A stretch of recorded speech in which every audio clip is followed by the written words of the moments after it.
आज प्राय सकाल 6:33 समय आमर पुरी फायर स्टेशन पाखे गोटे खबर आसी मिलला जे आमर श्रीनिवास विहार जो अच्छी आपणकर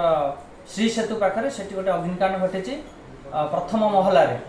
तेणु इमिडिएटली आमर भेहिकल जाकि पहुँचला पर देखला सबुआड़े लॉक अच्छी बाहर की भितर की जावाक बाट ना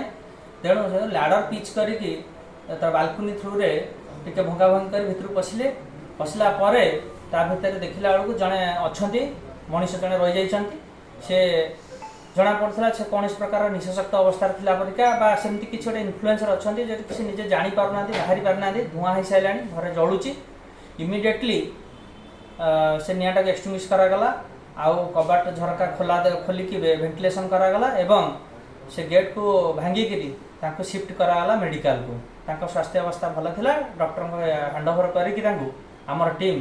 फेरी आसला निआटा संपूर्ण भाव में लिभे देते। जय जगन्नाथ।